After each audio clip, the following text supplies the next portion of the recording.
fortress. You have returned, my daughter. But what is it you seek? Is it to be one of us? To make the darkness your own? To feast on the souls of the living and the dead?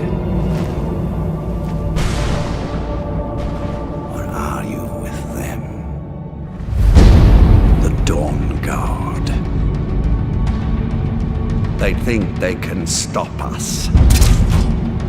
But we will find them.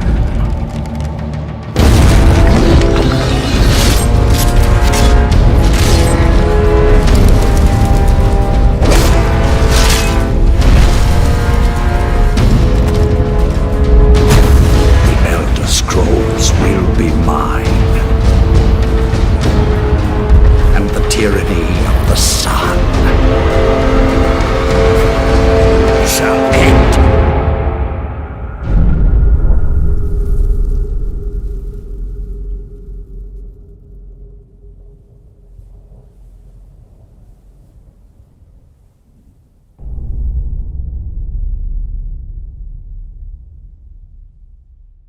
Hello, everyone, and welcome to yet another Disclosure in the Media. I'm here with Ryan Poloncarz, and we are talking about vampires and werewolves this time in the Elder Scrolls lore. We're going back to the Elder Scrolls here. So, Ryan, you can just get started. All right, cool. So this is going to be a little like Halloween-y special. Just to start off, in the Elder Scrolls lore, these are very not obscure topics at all. In fact, they're some of the most viewed topics in the Elder Scrolls lore because they're just so interesting, and we'll get right into it because this might take a good 45 minutes to an hour. So, to start, we're going to start with vampires, and the thing you should know about vampires is Molag Bal, our old friend from the Elder Scrolls Online and other events in Tamrielic history, is of course the progenitor. Now, to tell the story of the origin of vampirism, it's actually quite dark. In fact, it's so dark, if you have kids around, tell them to leave. Because Molag Bal, being the lord of domination, rape, and enslavement, I'm guessing you can figure out where this goes. He basically raped a woman to the point where she died, and then he brought her back as a vampire. That is the origin of vampirism in the Elder Scrolls lore. Okay. She then proceeded to get taken in by a group of nomadic peoples and killed all the women. She seemed like she was a sick, raving woman because vampirism starts in like a stage. After you contract it, there's like a 3-day thing until you're a full vampire. Though, from what the lore says, she might have already been a full vampire. It's very obscure in that way. She then ripped the throats out of all the women and drank their blood. The children she told to run to the hills, and the men she turned and raped. That is the origin of vampirism, and the origin of many of the clans of vampires, because after that she sent all those men out to found vampiric clans, per Molag Bal's view of what he wanted. So, let's get into more about vampires now that we've gotten this origin and the dark, demonic origins of vampires out. Vampirism starts with either you contracting it as an illness, which it starts as an illness, or by the chosen few worshippers of Molag Bal who become what are called Children of Coldharbour, in which, with men, Molag Bal will simply do some sort of ritual where he'll turn them through a process of killing and rebirth. With women, it is the same exact way that he made the first vampire, through some kind of sexual act. Okay. In fact, Serana, a character you meet in the events of Skyrim, talks about how it was a violation that her father had made her go through. This is an image clearly of Molag Bal teaching Lord Harkin, who is a special vampire that was turned directly by Molag Bal about his new abilities. Now, the diseases that can cause vampirism are sanguine vampiris, porphyric hemophilia, and noxophilic sangorvia. These are just a few of them. These are the ones that the player can contract, and that's why we know the name of them throughout games. Like porphyric hemophilia is the one that you catch in Oblivion. Now, this is an image of the average Volokar vampire of Skyrim. They have the sanguine vampiris version of vampirism and or are direct turns from Molag Bal. This is like a medium rank vampire because they are showing some of the physical signs that they have not fed in a while. And that's some of like the wrinkled face and the almost bat-like nose. The eyes are the other way you can tell if a person is a vampire in the Elder Scrolls. They usually have these golden or red eyes. White if it's a very advanced level of degradation of the red-eyed type. This is a great example of the degradation. This is a pure human on the far left. He is a human. Now he's been turned and he's become a vampire. And it's clear that he was probably turned by the scratch that is now over his eye, because you don't need to be bitten in the Elder Scrolls. You can be scratched or touched by vampiric magic to also contract these diseases. The thing if you contract it through the disease path, you are not automatically a vampire. You become a vampire over the course of 3 days as this disease infests your body. And if you go and get yourself a cured disease, that will get rid of this. If you can cure yourself of the disease, you will not become a vampire in those 3 days. But if you cannot, you will become a vampire and you have to go through a ritual to cleanse yourself of it using a black soul gem and some occult magic that only outsider mages and necromancers really know. So this is a fresh vampire right here. He has the eyes and is pale. This is a vampire that has not eaten in a few days or a day. You start seeing more physical changes. His eyes get darker, more bloodlusted, and the veins start to pop. In other vampire types, the more bat-like features will become more pronounced. This is going further. Now it's even more pronounced. His eyes and the veins are popping even more. Even in his arms, you can see them. This is a vampire where at this stage, communities will begin to not think it's just a sick person. They will realize that this is a vampire and they will get that person out of the community. The guards will attack them. And then this last stage is a vampire who is now, his eyes are starting to turn white because it hasn't fed in such a long time. Now, there are benefits for a vampire to get to this stage. Generally, they become stronger physically with their abilities, but weaker in their durability. They are also then known as a vampire seen by non-vampires. And it's easier for them to turn others directly on the spot as opposed to this disease path. They could actually do bites at this point that will automatically turn somebody. Now, the Vampire Lord is a specific case that is quite interesting in the lore. The Vampire Lord is essentially a vampire that was turned or very close to Molag Bal or was turned directly by Molag Bal.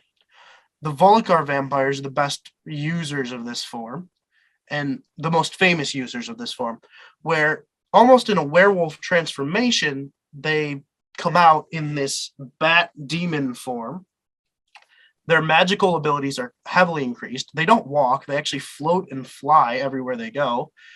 And in this form, they are able to use far more powerful magic than even most master mages, even if they didn't have much magical ability going into that form. This is a combat form, especially. This is not a form that a vampire would bust out in anything other than some kind of combat. Because there's no benefits to it otherwise. You're clearly known as some kind of vampire or beast. And and it's not a form that they can sustain for indefinitely. It does have a limit, or they will pass out essentially and then wake up in their normal form. But yes, only vampires very close to Molag Bal or turned directly by a daughter of Cold Harbor could do this. Okay. In fact, if you're a vampire when they offer you the ability to become this in Skyrim, you can say, "Oh, I'm a vampire," and hearken the man who turns you. The vampire that turns you will be like, "Oh, I could smell that on you. I offer you more pure blood." And if you're a werewolf, the same thing. He's like, "Oh, I knew you were a werewolf. I could smell that on you. This is better than being a werewolf," in his opinion. Vampires are in all levels of society in the Elder Scrolls lore, because as long as they feed regularly, they're fine. This is actually the count of, I believe it's Cheydinhal in Oblivion, who is a vampire. And during the events of the Dark Brotherhood questline, you actually can kill him. In fact, that's one of the quests. You kill him because he's a vampire. Now, the Dark Brotherhood themselves utilize vampires themselves a lot because they're natural skills that are better for stealth and magic, tend to go well with the assassin lifestyle. But they don't discriminate on who they kill. This is the Grey Prince. The Grey Prince is interesting because through the Grey Prince's story, we learn that vampires, though considered undead and even magically considered undead, can father children with mortals. We don't know if female vampires can have children. We know male vampires can impregnate women who then have mortal children. Because the Grey Prince's father is a vampiric lord of a vampire clan who impregnated a woman without turning her, an orc woman, and he is the result. He is actually the arena champion during the events of Oblivion. And if you go and find out that he is a I guess you could consider him a half vampire. In fact, he even has physical signs. He is way more pale than any other orc. That's why he's called the Grey Prince. That is due to his father being a vampire. And if you learn that, that breaks his will because he believed his father was like a king. He thought the reason his skin color was light was because his father was a human in High Rock. When you tell him, no, your father is a vampire, it kind of breaks his psyche and he will not fight you at all in that cage match at the end of the arena quest line. And yeah, his will to live just goes. And you just can kill him. So now I'm going to go into the various clans of vampires that we know about throughout the Elder Scrolls. And there's a decent amount of them. There's almost 20 of them. Wow. That's not even including a couple of provinces where we just don't know what kind of vampire clans are there. But the first one are the Wet Fangs. Now they come from Black Marsh or Argonia in the Argonian tongue. So down here. They're natives to Black Marsh, and they're known to capture their prey live and keep them in a magical stasis or coma to just feed on them at their will. They are primarily Argonians, but vampires can live in places where disease and poison are more prevalent because they don't catch disease, because they have a disease that blocks all other disease, and they're undead, so it's very rare for them to catch anything, even if they could. So poisons don't really work on vampires either. So Black Marsh is actually a great place for a vampire to live of any kind. In Cyrodiil, which is interesting, Cyrodiil, the Imperial province, right here in the middle, the vampires there actually formed the Cyrodiilic Vampirum Order. So they have like their own order where they've incorporated all the clans there into this like federation almost of vampires. They are devout followers of Molag Bal and Glavis Vile, the two chief Daedra that make vampires. And they have heightened stealth abilities and are territorial when it comes to other vampire clans moving in to Cyrodiil, and are constantly watching the other vampire clans around Tamriel to decide who could be their biggest rivals. They are known to just live in cities and blend into society easily as long as they keep up their feeding. And yeah, their numbers even include the Count, like I showed earlier. He is a vampire high up in that order. So now we move over to the Anothists, a vampire clan from Hammerfell, somewhere in this Iliac Bay region. So northern Hammerfell. Exact location is believed to be somewhere around Sentinel. They're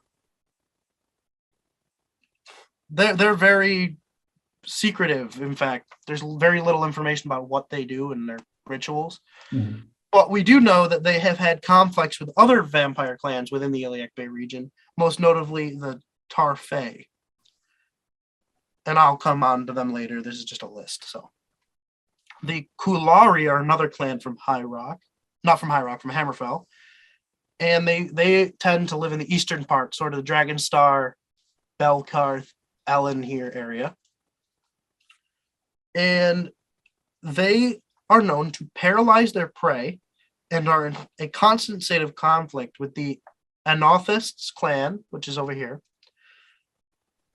And they also have been known to cross into Skyrim, into the Reach area around Markarth at times. The Montalion is a clan that covers sort of this whole area of both High Rock and Hammerfell. They have powerful abilities as vampires go and can cure paralysis and teleport on command.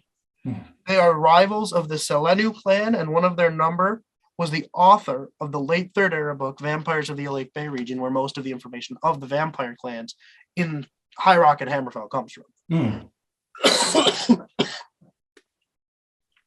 The Selenu are from High Rock's Iliac Bay region. They are resistant to most elemental forms of magic, making them great at fighting mages who use elemental magic primarily to defend themselves. And they're extremely territorial, having conflicts with both the Varseth and Montalion clans. Of the clans in this region are some of the most territorial from what the lore states. The Garlith vampires are in High Rock now, and they live in the North Moor area, which is sort of near this Jahana area, but Farun in the top. They are powerful with magic and are great at creating magical shields to dampen any kind of damage that they could take. They have also been known to war with the Mages Guild, because the Mages Guild was at the time in the late Third Era was actually offering vampires a cure. And they have also had wars with the Selenu and the Lyrezi clan. So they have wars all over the Iliac Bay, but they tend to stay in the northern part. This is a very interesting clan next, the Glenmoral Ward. So the Glenmoral witches tend to live in southern Skyrim and the Markarth Reach area. But the Glenmoral Coven of witches tends to hold sway all over High Rock. But their leaders tend to live in Skyrim, where they're outcasted for some reason. But these are vampires with some kind of association to the Glenmoral, but we don't know for sure what it is. But their name comes right from it. They are inhabitants of the major cities in High Rock. They are well respected by the Order of Cyrodiilic Vampires and likely live a stealthy existence like those of Cyrodiil. They are associated with the Glenmoral covens of witches and hags in some way. We just don't know if maybe they were the progenitors of that group, because they do magic based with the Daedra all the time.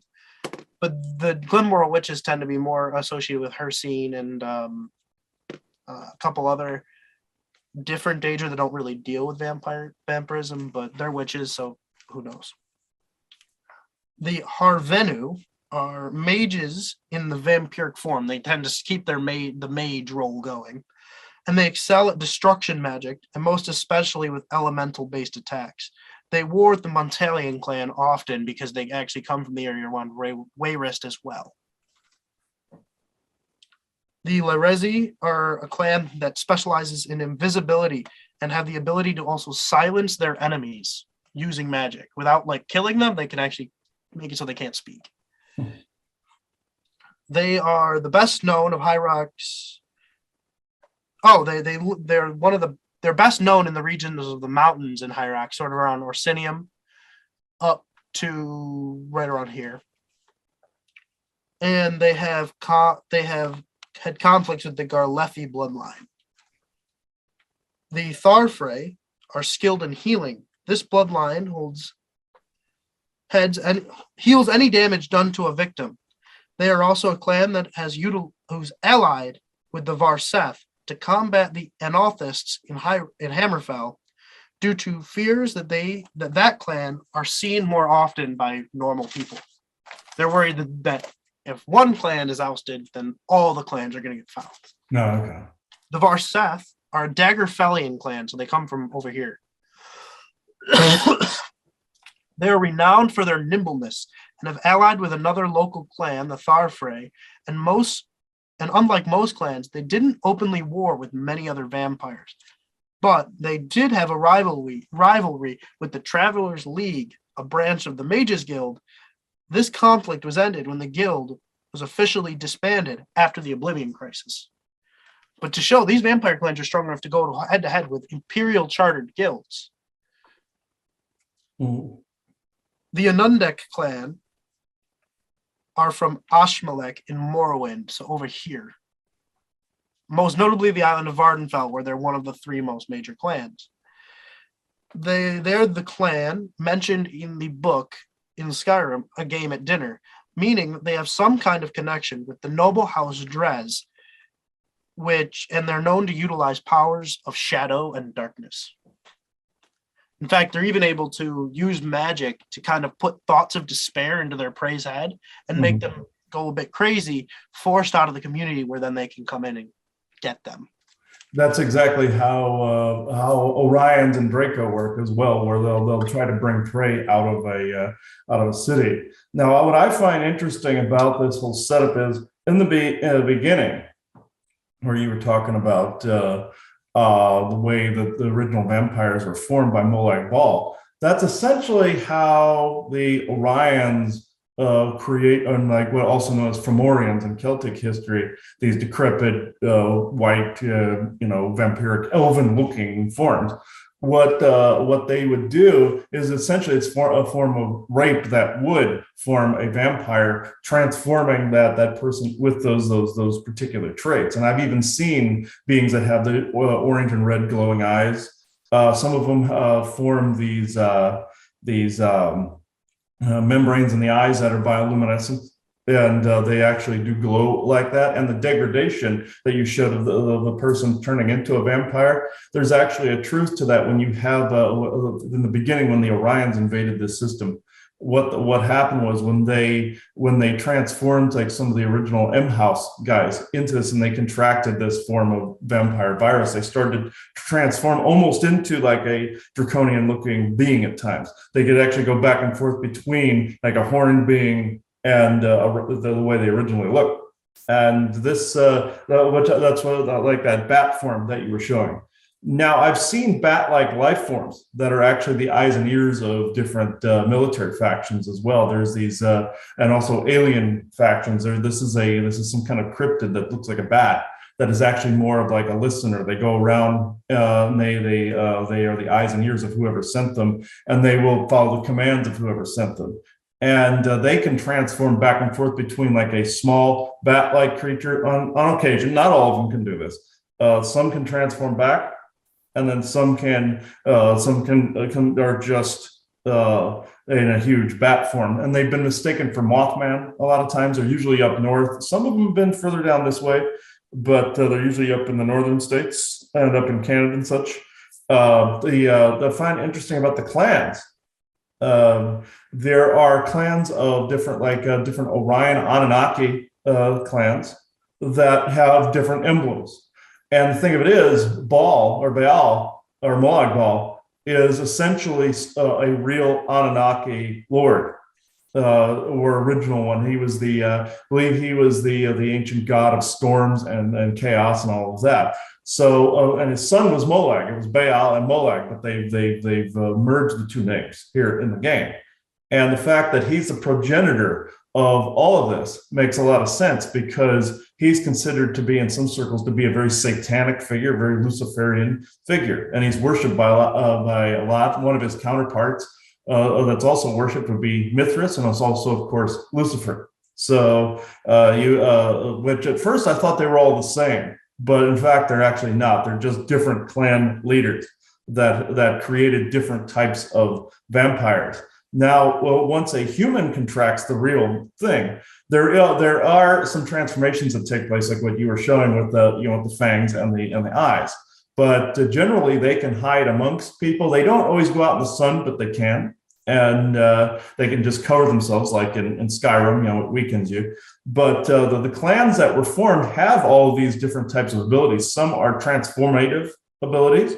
Some are just the standard fangs and the eyes and really strong strength. But the fact that each one of these vampire clans has a more unique set of skills, that's actually very fascinating, because they've actually set themselves up like this. Whereas the different clans are in different areas and govern different areas, like say New Orleans, for instance. I came to find out that there was a set of vampires there that encompassed that particular area, very much like how these clans are set up. And there was a group up north in Massachusetts around the Salem area. I came to find out that they were up there too. And also on the other end of the country, up in Washington and Oregon, there was a group that was up that way. So it was they're actually centered in different areas and can tolerate different cold, different magic, different things that are thrown at them. I've noticed different vampiric type of entities that I've gone after. Certain things won't work against one, but will against another. Like etheric fire against one, ice against another. Sometimes you can just cut their head off and be done with it. Sometimes that doesn't work. So it's like the different resistances, different all of that. But back to the beginning of it, there are the different Anunnaki lords formed these different clans, and sometimes they do compete with each other. These different clans also split up the different Cabal families as well to be their servants. We've said this in past Elder Scrolls shows, where it was like the elves being essentially the look of the Orions, but this is essentially the same story, just told in the vampiric format. It's essentially the same thing. I didn't mean to interrupt, but that download was coming through at the time. So actually, I've got a picture to show you, because you mentioned that cryptid that looks like a bat. Mm-hmm. Does that resemble it at all? Yeah, it does. The ears are a little large, but some of them do have large ears like that, and they have large wings. They can fly. And it's essentially like this. There was one of these creatures spotted in Chicago, Illinois, years ago, where they spotted one on one of the ledges of the Sears Tower, standing up on the Sears Tower. And many people thought that was the Mothman. This was actually one of these bat-like creatures that was there. It's been mistaken for Mothman quite a bit. And this is one of those, yes. This is like a lesser vampire from The Witcher. So yeah, that particular creature, it does look like that. But imagine that. Sometimes they're brown or black too, and they have large wings and wingspans, and they can fly. And they can also the whole story about a vampire changing into a bat back and forth. Some of those creatures, like I said, can do that. We've actually seen this. I saw this one creature that looked like a small bat. I figured it was an elemental. I mistook it for an elemental, and it basically transformed energetically into this big bat-like creature, and it was actually more demonic. So I had to get rid of that in the usual way. They're not completely hard to get rid of. They're hard to detect mentally. They will screw with you mentally and try to get you to commit to behaviors you wouldn't normally do, try to get you to go places you wouldn't normally go. Draco do the same, Orions do the same, but these bat ones were essentially from the same thread because they were created by these beings. Okay, cool.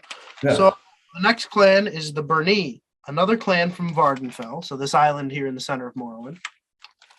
They are agile, masters of stealth. They are often gifted with unarmed skills. They live in ruins and in ancestral tombs as to hide in sacred ground where they could easily blend in. their headquarters in the late Third Era was the Dwemer ruin of Galum Deus. This group is very interesting because they know that hiding out in like tombs, they can blend in just like they're a dead body.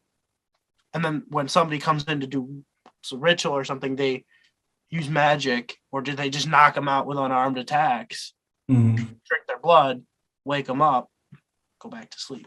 Okay. The next clan is the Quara, Vardenfell's final major clan.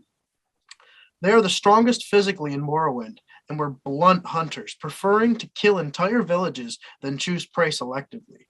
They were led out of the Dwemer ruin of Drascati, but were found all over Vardenfell in pockets.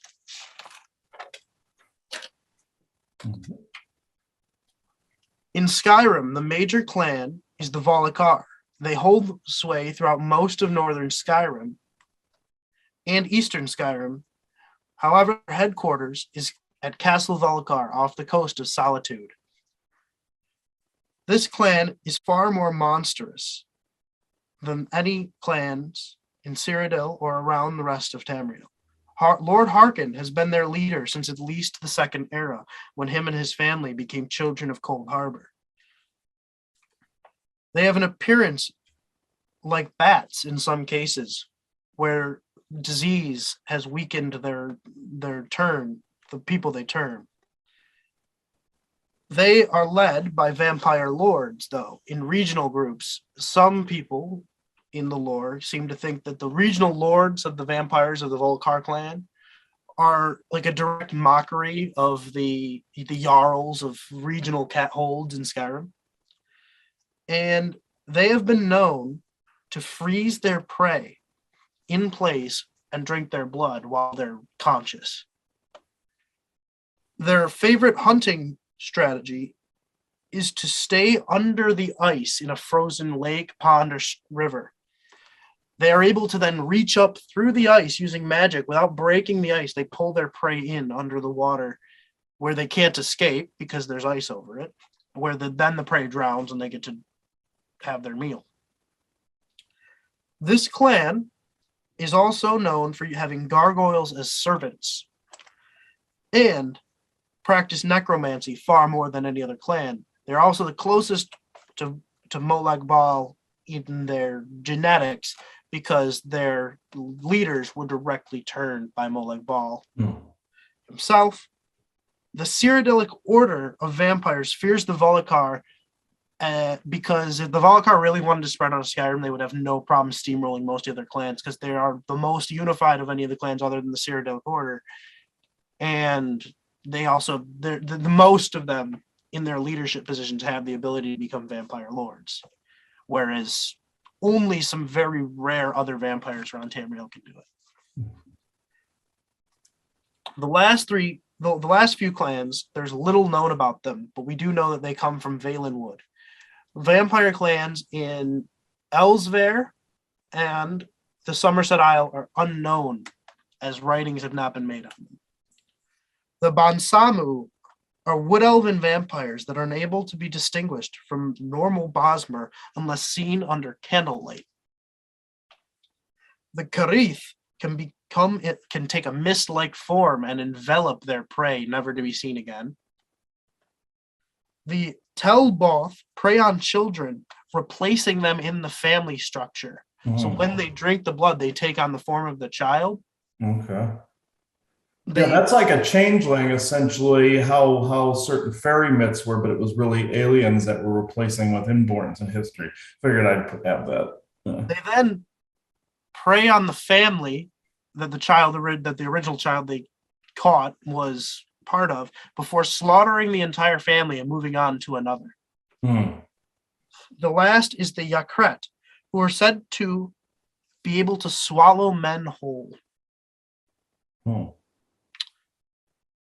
And that will do it for vampires. What's interesting though about that, the other one was essentially the myths of changelings. It was always blamed on fairies and like elementals, but that was actually aliens that were essentially replacing with a clone and one they could control and essentially a changeling that would eventually disrupt the whole family or hurt or harm or kill the family. So that was taken directly from myth and lore. And I was also told, I forgot something in the beginning too, with the basically it was a satanic ritual where Molag Bal would rape the women to turn them. There's a satanic ritual involving cannibalism that basically turns the person into to essentially ridding them of all human like emotional states or frailties or something like that, where then they become more of a servant to like Satan or Lucifer, or however you want to view this. There's also vampiric rituals involved in this, where then those people then are turned then on society as more of an agent. They're reprogrammed,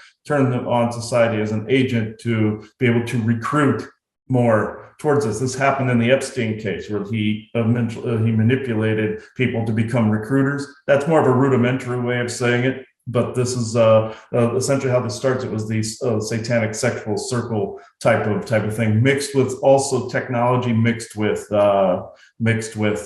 ritual. It's essentially mysticism and science, but in more towards the evil. I was told I missed that step, so I had to add that in. But that's where that goes. Do you have any other final thoughts before we move over to werebeasts? No, I think we're good to go on werebeasts. All right, then we'll get right into werebeasts. So, werebeasts in the Elder Scrolls lore, and I'm using werebeasts because werewolves are not the only form that they can take, are made by Hircine, and solely by Hircine. No other Daedric prince has ever attempted to do were anything. And Hircine has also made other like animal abomination creatures. In fact, there's a famous tale where like he made this abomination. That's all it's actually called inside the lore. To do a contest with Sheogorath, and Sheogorath brought a butterfly, and they were trying to have like this animal fight essentially to see who was the better god. And what Sheogorath did is he made this butterfly that just kept going on to different parts of this abomination that just kept flying around. And this thing ripped itself apart trying to kill the butterfly. So this is just to show that Hircine is not above just making weird forms and stuff. Like any Orion Lord or Orion in the past, they were just making crap just to make them like different hybrid beasts. And then they had to have some hero like Hercules. I call this the Hercules initiative, where they basically hire on a human saying, or like Samson with God saying, oh, we want you to take out this set of people. It's really an alien saying, take out this set of genetics. And with Hercules, it was like Zeus is saying, could you go kill a couple of those beasts for us? And essentially because the gods didn't want to go do it themselves, or they couldn't. So that falls in line kind of like with this, where Hircine's making all these, basically anything he wants. And it's just basically this abomination characterizes that. So Hircine is worshipped mostly by hunters and werewolf people themselves. That's kind of the only... In fact, I'd say Hircine is the least worshipped of the Daedric princes. Even Sheogorath gets more worshippers than Hircine, because Hircine is very niche in who worships him. The deer head or on a human body is Hircine's chosen form, and then the werewolf is his contribution to Tamriel. Of course, basic werewolf, everyone knows what they are. Dogmen form. This is just together. That's all they really are in the Elder Scrolls. They are what a werewolf you think of is. Transforming back and forth. And yeah, there is a form that can go back and forth. Essentially, the beast blood characterizes what a race called the Antiqua created.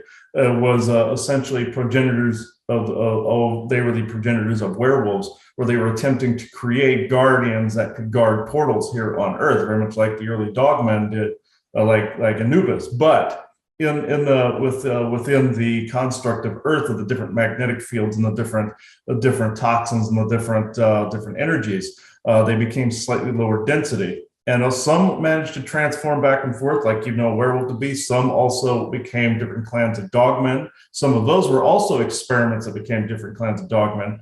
and it started to they started to become also clans of their own. This was around the Atlantean period, where you had Antiqua descendant lineages that then became sometimes degenerated through history after the Atlantean disaster as well. We do know that there are lesser forms of werewolves, but they're very rare in the Elder Scrolls lore, which are they're called beast men, where they're stuck in this between state where they're covered in fur, but they're clearly like not a Khajiit or something. They're just a person covered in fur, feral, essentially.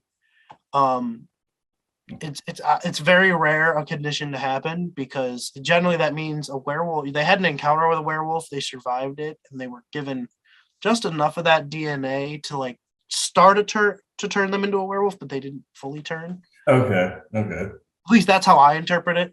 Oh yeah, I've heard of that happening before, where sometimes there's in-between creatures where something doesn't take right, they form a partial immunity to whatever the transformative virus is, and they form an in-between state. It's not that common, but I've heard of that as well.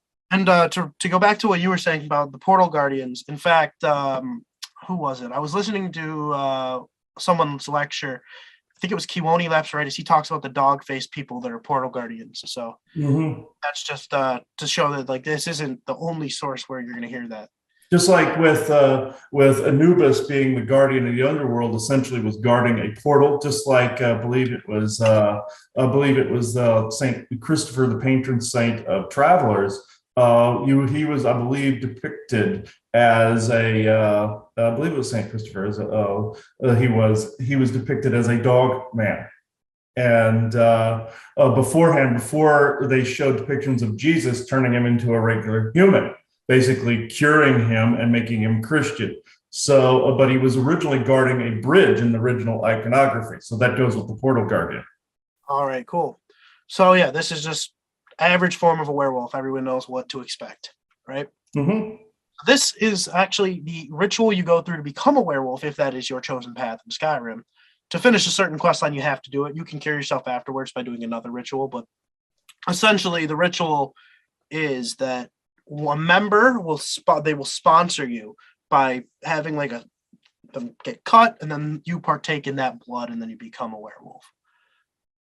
In fact, when you wake up, it's like a violent transformation. You're very far away from where you became a werewolf originally. And they basically like the other members are like, you slaughtered your way through the countryside for a while. So another form of werebeasts in the Elder Scrolls are the wereboars. They appear prominently in the Elder Scrolls 2 Daggerfall. And they're what you'd expect. They're a werewolf form, but they're a boar human hybrid. In fact, I'm guessing a lot of these are alien race depictions. Yes. That one is, yes, there is a pig-like race out there that was more like the basis for the orcs, essentially, in Elder Scrolls. But there is also other pig forms that are more solid. The other one was more fluid that could transform, but this one is, that one was called the Laboricans, but this one is, there are solid degenerated like pig-like forms like this as well. There's also some goat-like forms that people see as satyrs. There's goat squatches as well. There's pig-like squatch type forms as well that are like this, that some are benevolent, some are not, some are just feral. This would fall under more the feral category. Yeah. Then there's the werebear. These are cool. They appear mostly in Skyrim and Solstheim, and they tend to be just these hulking tanks. A pack of werebear can just come into a village and just do whatever they want. It's even stated that some of the best warriors of Skyrim have a hard time facing a werebear, and that if you've killed a werebear, your like renown will go through the roof. Oh yeah, there are bear squatches. I've come across an elemental species called bear squatch, but even they said there were transformative ones too. Like with each cryptid race, sometimes there's a transformative version where they go from a human form to a were form like that. And this is actually depicting that. I don't know if they're that large or not. Like almost like a Kodiak grizzly kind of, but I know the regular bear squatches are essentially maybe 7, 8, maybe 10 feet tall. They did warn me there was a feral version of themselves that could transform back and forth. So There's the shark, the were shark. Now, these are said to have been around Yakuto, which is the ancient homeland of the Hammerfellian Redguards, and pirates and things claim to have seen these, and that they will jump onto ships and grab people and then eat them in front of the rest of the crew, and that they are like there's like no way to just deal with they just kill them. Like if you see this, you just kill it because it will come and take somebody. Oh yeah, this is actually fascinating that this was brought up when you first brought the picture up before we started the recording.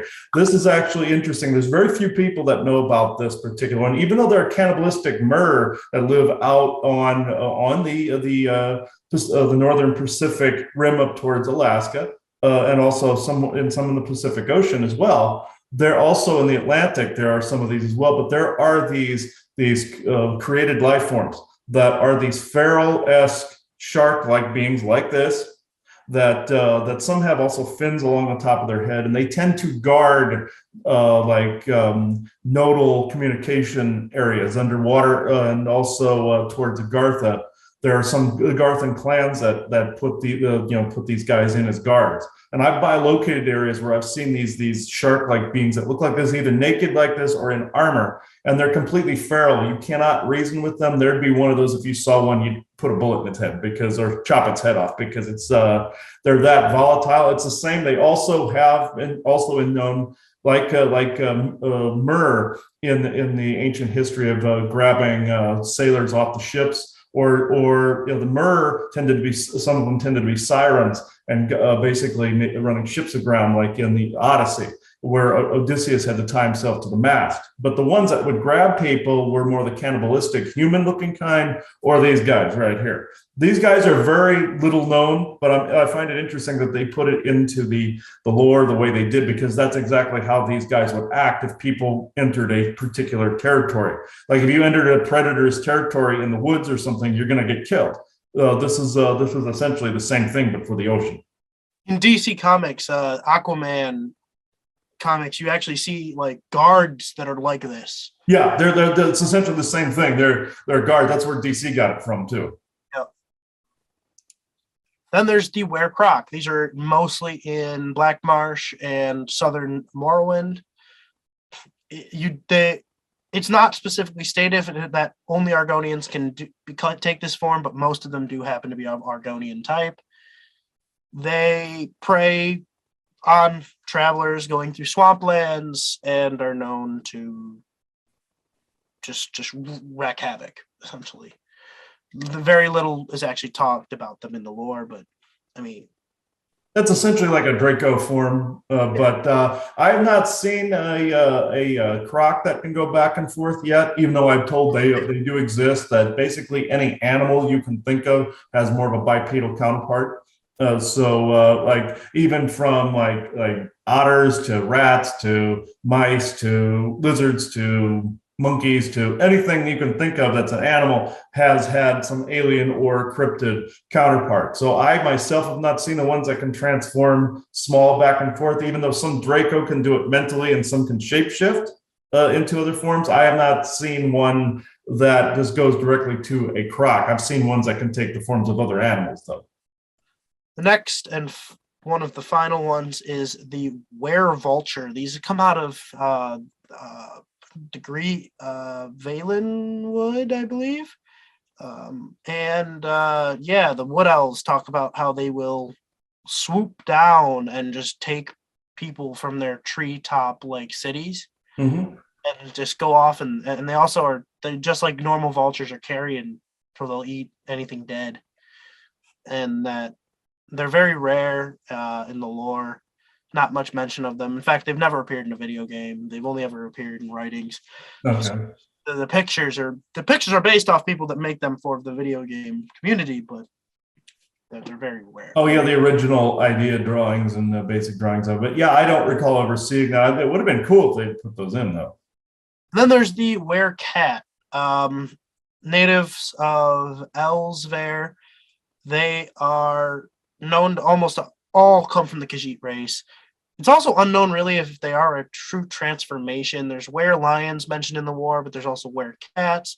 Some people think that they might actually just be like like a form that a Khajiit can take if the moon cycle is correct. Because the Khajiit their form themselves are dedicated by the moon cycle, so it's really hard to mention. Oh yeah, that's interesting because there are degraded forms of Lyrans and some of their descendant lineages that are here on Earth. Some in particular are barbaric like this, where they will literally eat people. Unfortunately, a lot of them I know of live down here in Arizona. But some of the ranchers in the Old West came across them. There's also a clan of cat people that are descendant lineage, Lyran descendant lineage, that actually split off from them, and the regular Lyrans consider them to be almost a dark abomination, where they're barbaric, they're cannibalistic, they eat humans as well, and they perform spells and magic. And they're ruled by lunar cycles as well. So it's interesting that they put that in. But this form here, there are even extremely like barbaric caveman type ones that are in the Sedona area as well. There's highly intelligent Lyran and Lyran descendant lineages that live there and all the way down into the Sonoran Desert here in Arizona. Very highly intelligent clans and everything like that, Lyran and their descendants, but there are these barbaric forms as well that I'm unsure if they transform back and forth. I just know there's some descendant lineages that went off into the cannibalistic way, like with giants and like also with face eaters versus Sasquatch. The Lyran lineages were no different. They had this split off. The Dogmen also had the split off ones as well that are more violent. So this one's no different from that.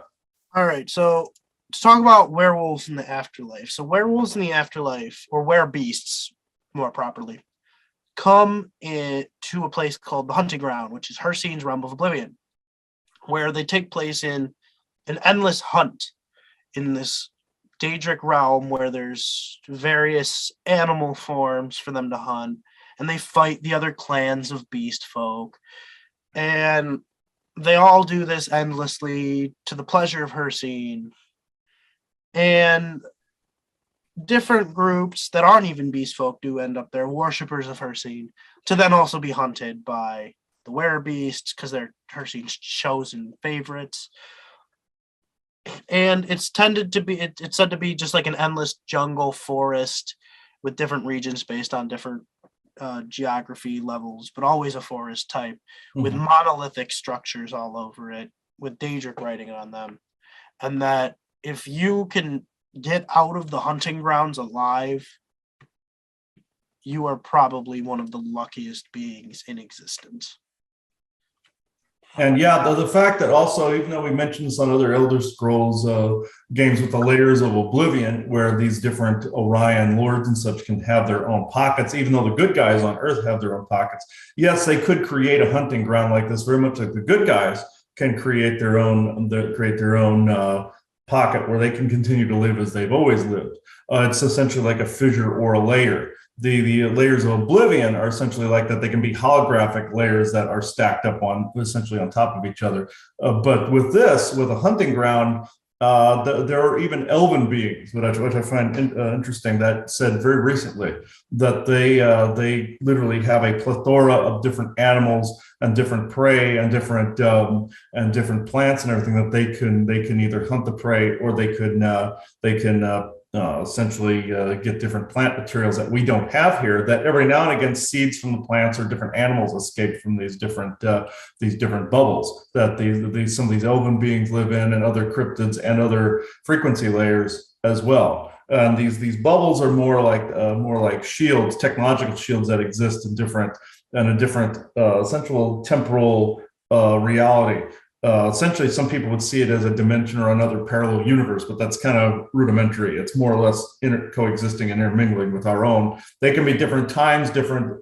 They can go off of even opposite time. There's one I know of that, like if it was 9 a.m. here, it would be 5 p.m. there. It'd be sunset there. It'd be sunrise here. So I've run into that multiple times. But as we've said in past Elder Scrolls shows, there's these different holographic layers as well, where these Orion lords have made different things solid, different idyllic heavens, different soul-trapped idyllic heavens. Essentially, that's what Cold Harbor is as well. is it's essentially a soul trap of Molech Bal.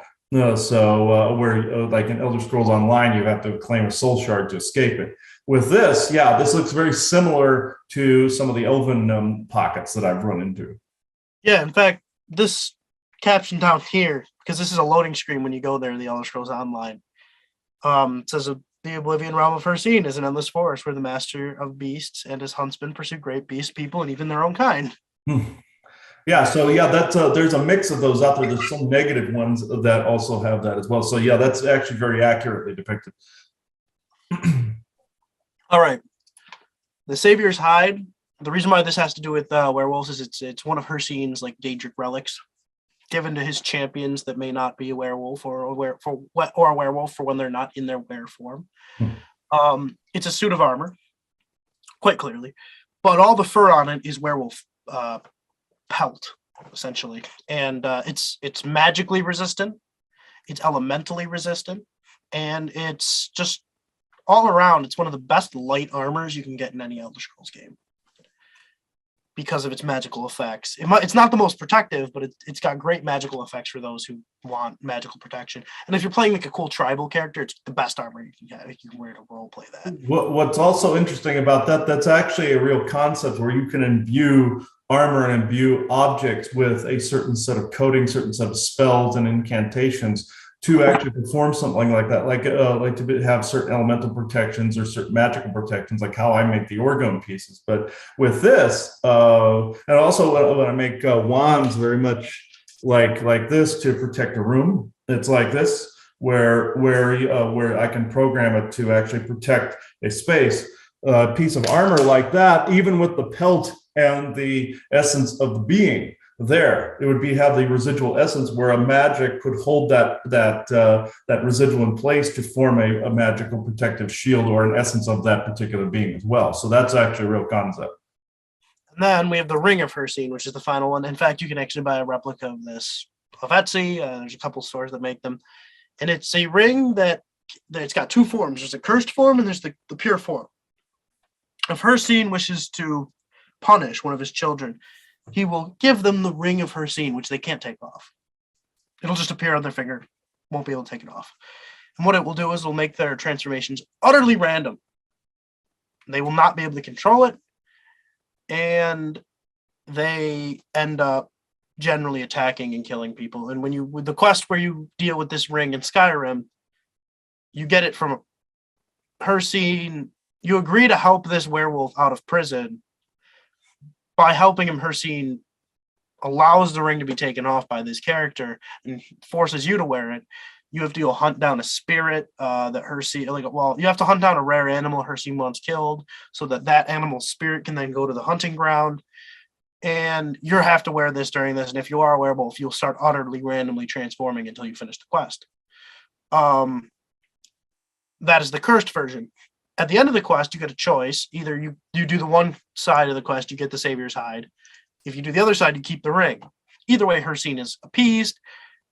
If you keep the ring and you do it that way, Hircine will make it so that ring will allow you to transform more times a day and whenever you want. Okay, yeah, that's interesting how this was also set up. So there's some people that don't know this part. The different corporations have been tinkering with werewolf DNA and super soldiers to try to be able to acclimate them to different planetary life by integrating the werewolf genome. The reason I bring this up is because not only have they created false flags on other planets that are of werewolf type, but they've also controlled people or cursed them with a signal to a particular implant they've implanted in a poor unfortunate person that had some of this DNA. They trigger it, and what happens is this is where some of these murders in society have come from, where somebody is transformed and gone feral. This has actually happened, folks. This is something that is actually taking place. There's also, in ages past, they used magic to implement this, but there would have had to have been something put in the person or on the person in some fashion, even a tattoo that had particular filaments and metals and programming put into it that could be a curse like that ring. It would make it seemingly random, but somebody was actually triggering it by hitting a button or doing some kind of spell. in that that's actually very interesting. And then it can be transformed into doing it at will or more times. If you had a device or a magical object that could allow the cells to be more adaptive to more transformations, that actually works. So that actually is a true concept, but the government has been tinkering with werewolf DNA for quite some time. Not everybody that has it is cursed with it or cursed. It's just some people that they've done it to create a false flag or create some kind of calamity or something in some area, like they normally do, causing foreign against. But they've done this to people in the past, where moonlight will trigger it too.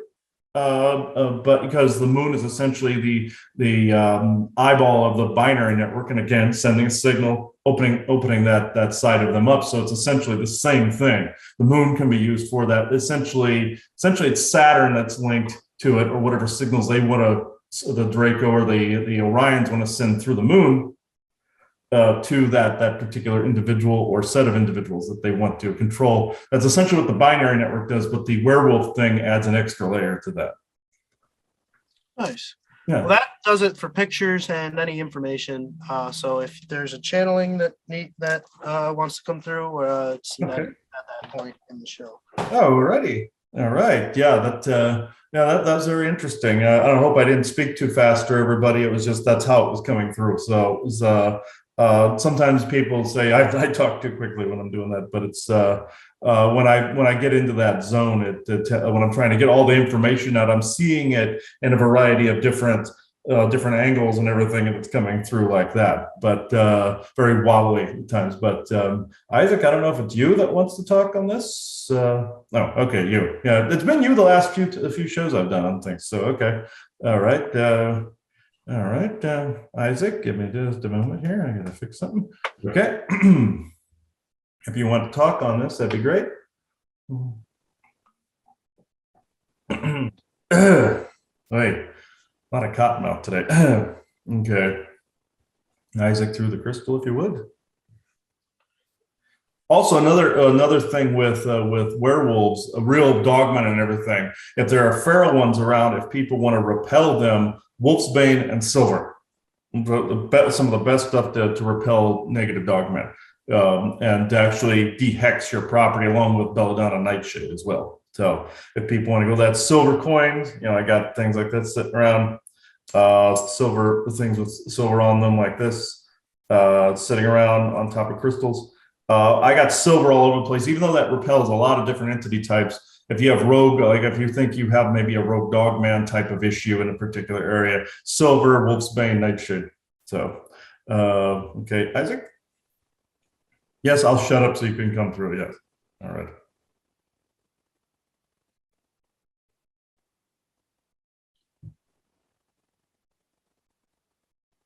Yes, this is indeed an interesting set of topics. What you all have been speaking about is based on actual bits of not only galactic history, but Earth history as well, integrated into the information about the vampiric clans and also the origins of werewolves. It was not just the Antiqua that created werewolves, you see, and it was not just the magnetic and energetic fields that contributed to negative werewolfism.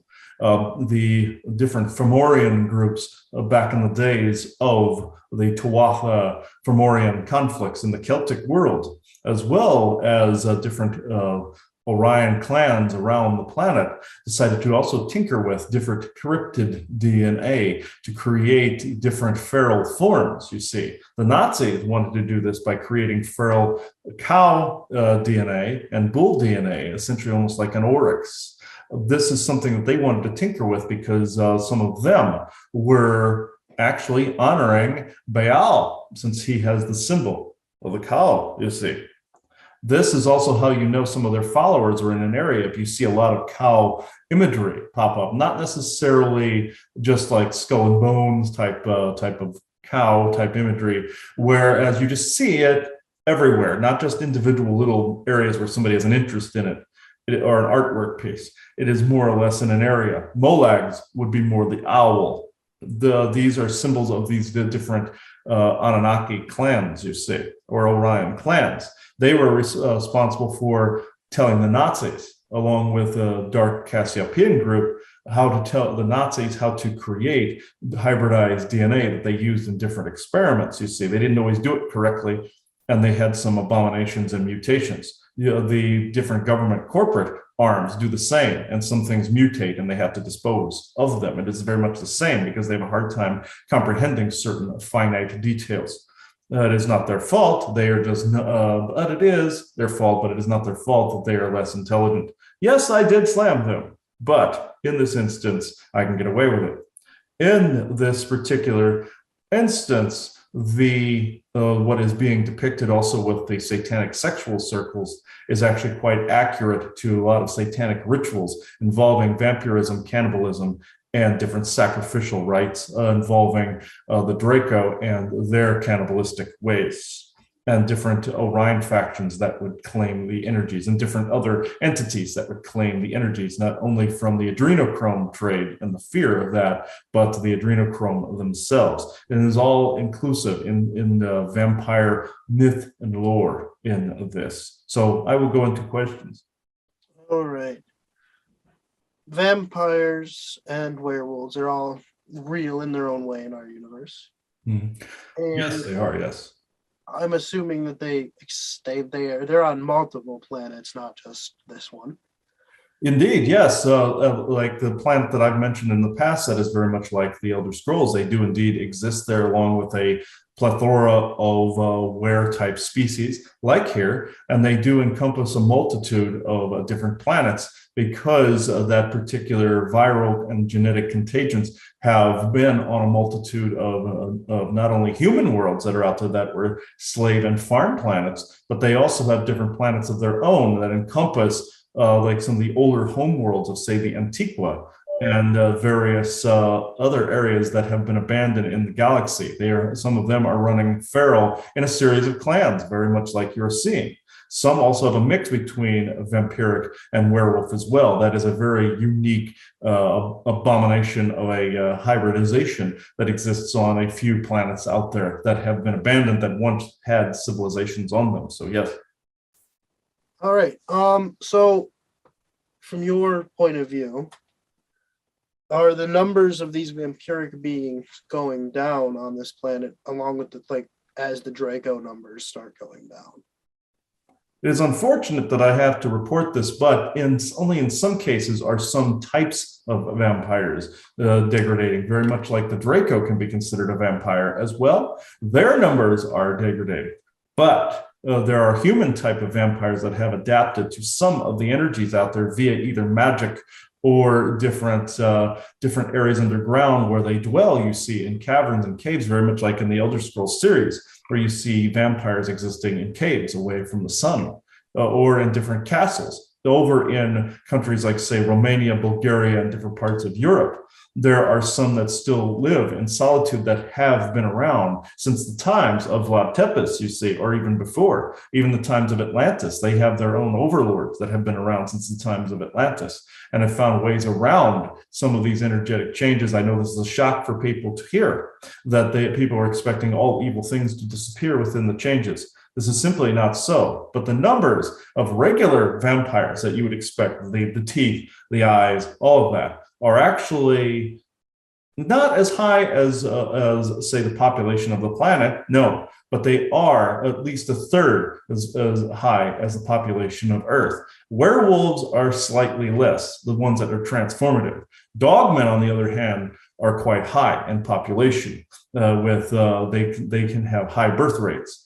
The vampires can actually then merge their DNA with a regular human and also create a hybrid between vampire and human. Therefore, that person may or may not have the sensitivity and bloodlust traits, very much like the character of Blade. You see, he had the bloodlust traits, but none of the sun weaknesses. He had all the strengths in that area. This is very similar and also nearly exact of how things actually are. You can take that from the Marvel universe and from the Elder Scrolls universe in that respect, but the number of vampires is actually much higher than you would expect. There's a common trope that vampires and werewolves are in this rivalry, and they have wars constantly. Is there a trueness behind this where the Dogmen factions seem to go toe to toe with the vampires in combat more often than not? Actually, yes, this is a true depiction of the dogmen find vampires abhorrent, and the vampires consider the dogmen to be more of a genetic abomination within their own history. See, they've gone generation to generation thinking that dogmen are more of a genetic scourge and that they must be purged. The dogmen see vampires as the same. So yes, if they were to meet toe to toe, they would literally tear each other apart. Vampires are quite strong, and dogmen are quite strong. Even their descendants are quite strong, and the descendants of the original vampires, which were very similar to the vampire lords that you've seen that were more transformative, very much like werewolf ancestry that were more transformative. They called them prime orotons, meaning the type that could transform is what it translates to, speaking the transformative tongue. Vampires, it was very similar. The words for that have been lost, but it is very similar in that lineage. They and their descendants have formed this rivalry over generations. So yes. All right.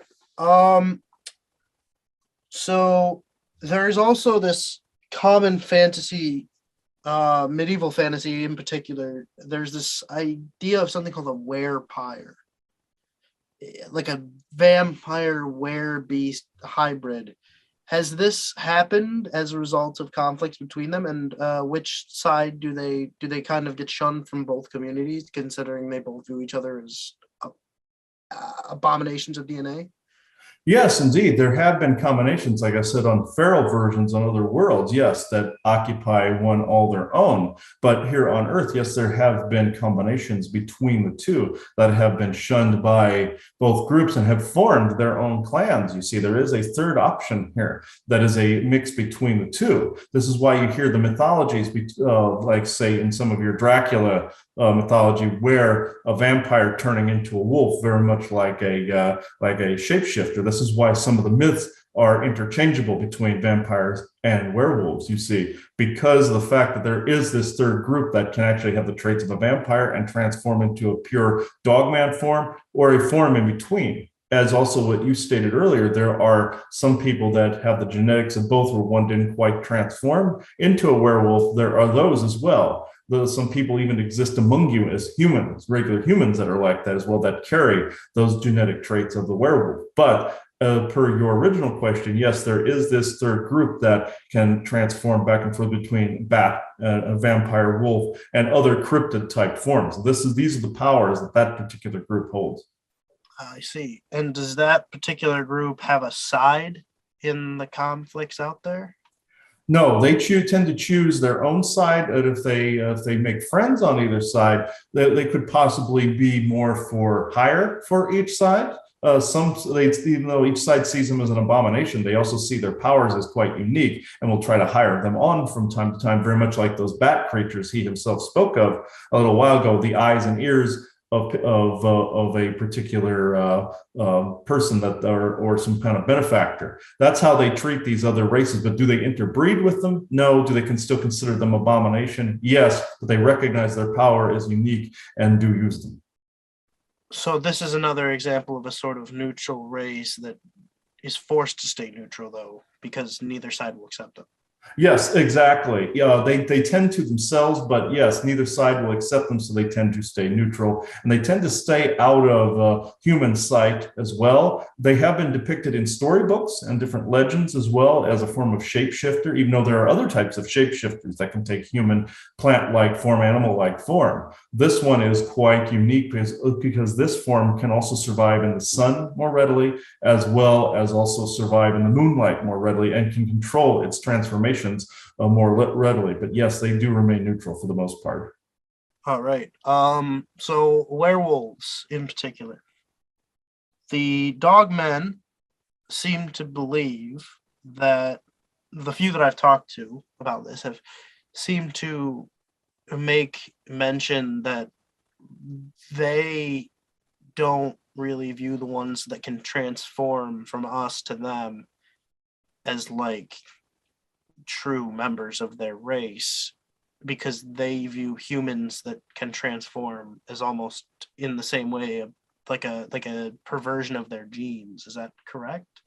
Yes, that would be some of the descendant lineage, also some of the pure Antiquan genes as well. Some of them will see those forms as equals abomination to that of the hybrid between vampire and werewolf.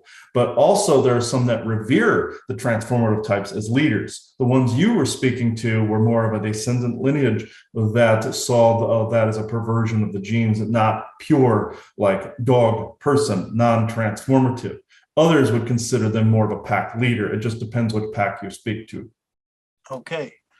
So with the various vampiric and dogman clans around the world, I have to assume that the conflict going on between these different groups is endemic, and that there's got to be like groups out there that are trying to like keep humans out of the middle of that. And for the most part, the dogmen seem to be far more beneficial than the vampiric groups. So with that being said, the dogmen most likely will stay on the planet as it keeps going higher, and will humanity and the dogmen seem to have an alliance in the future to push vampiric groups off the planet? Yes, and this has already occurred in some areas you see where dogmen and humans have worked together. Some dogmen are suspicious of humans, rightfully so, because humans have hunted them as monsters, the same as vampires. But other areas, even in the ancient past, where dogmen and humans were standing side by side in battle against vampiric forces, humans would take the sides of werewolves because of the fact that vampires seem to be a greater threat to both groups.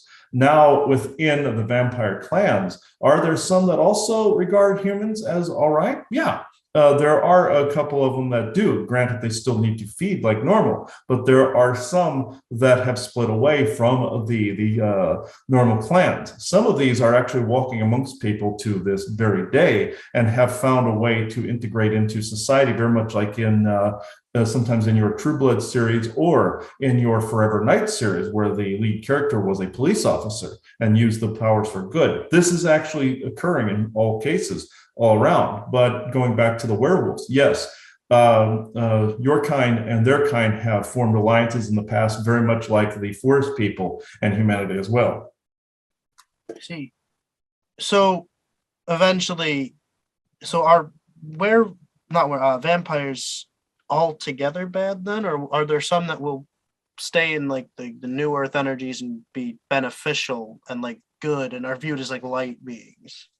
Yes, there are some not only that have tricked people into thinking they were light beings, but there are some that actually are beginning to transform the bloodlust out of them. So yes, those are some that will join the rest of humanity in the sun, but the majority are degraded. But there are groups out there that can actually walk freely in the sunlight and have lost some of the bloodlust, but they still maintain not only the transformative fang capability, but the orangey red eye shine type of capability. This particular group is considered a threat to the other ones because they're essentially daywalkers, very much like your Blade character, that have basically virtually none of the weaknesses. They've weeded this particular area, this particular weakness out, very much like in your Stargate series, where you had the split between the Goa'uld and the Tok'ra. They were essentially, the Tok'ra were essentially an offshoot of the Goa'uld that had none of the genetic abnormalities and the power lust and some of the overbearing ego and arrogance that the Goa'uld did. It's a very similar way of viewing it. So I know on the normal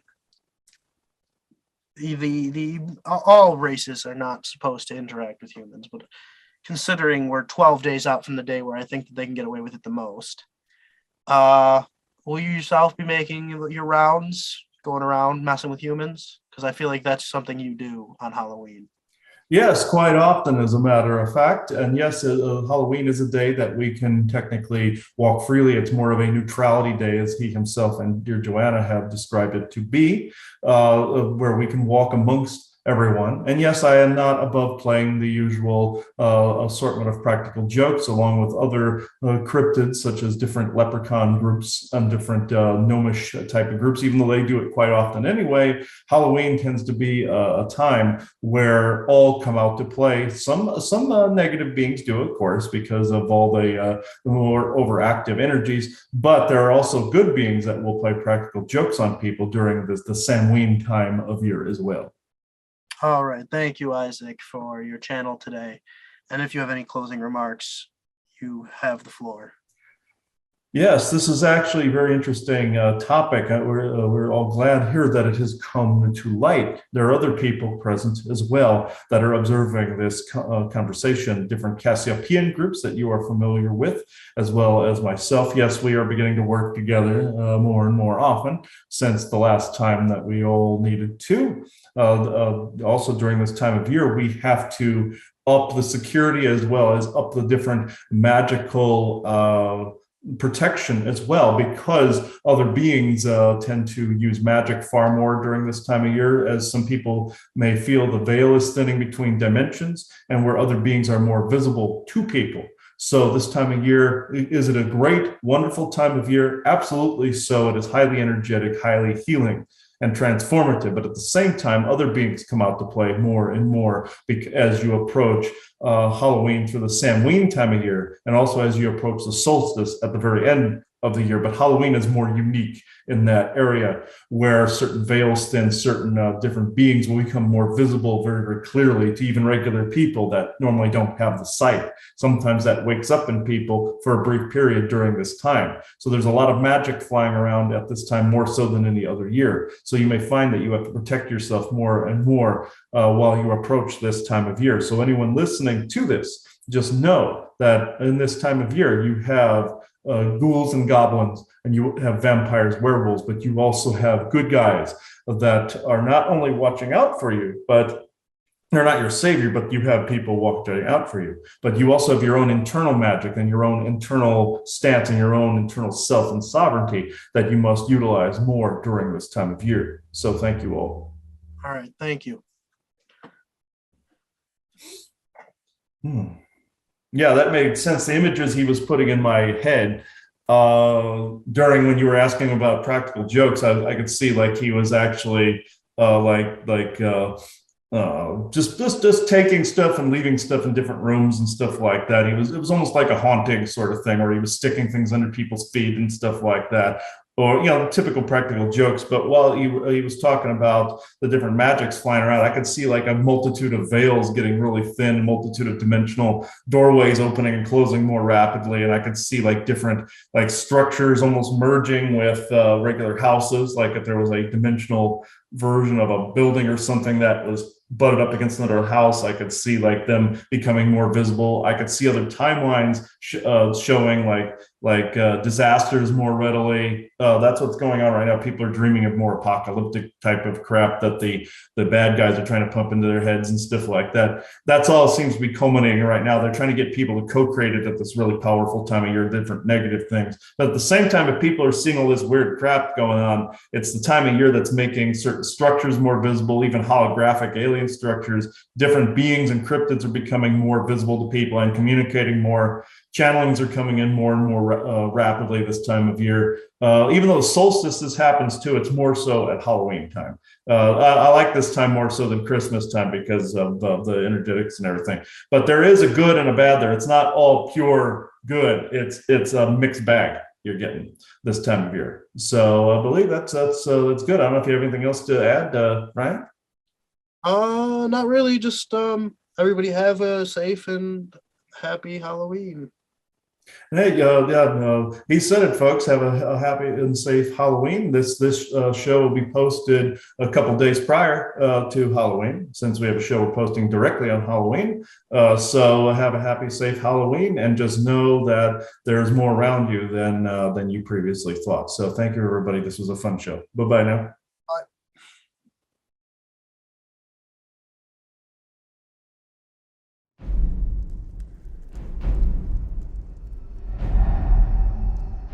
You should have acted.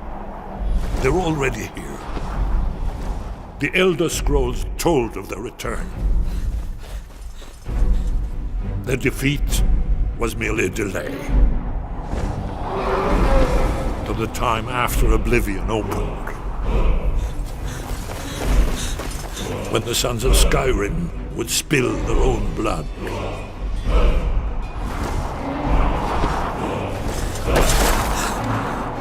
But no one wanted to believe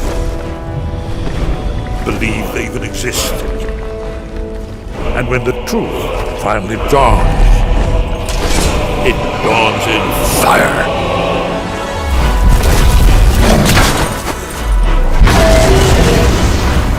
But there's one they fear.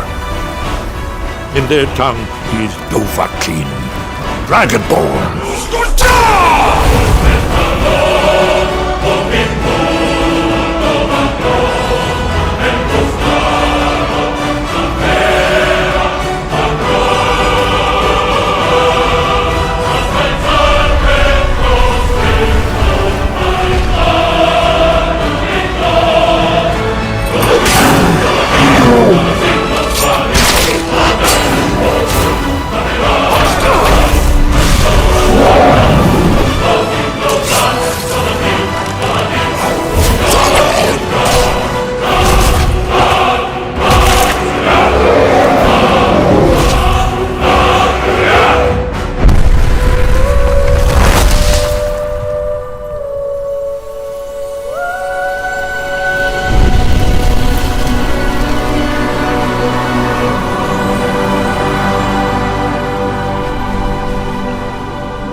I was born 87 years ago.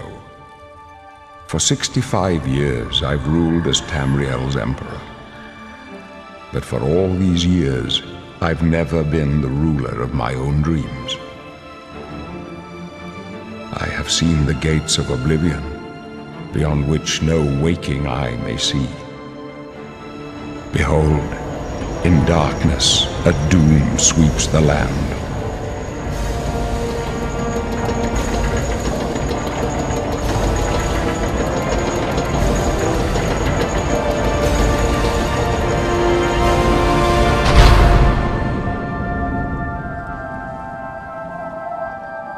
This is the 27th of last seed, the year of Akatosh 433. These are the closing days of the Third Era and the final hours of my life.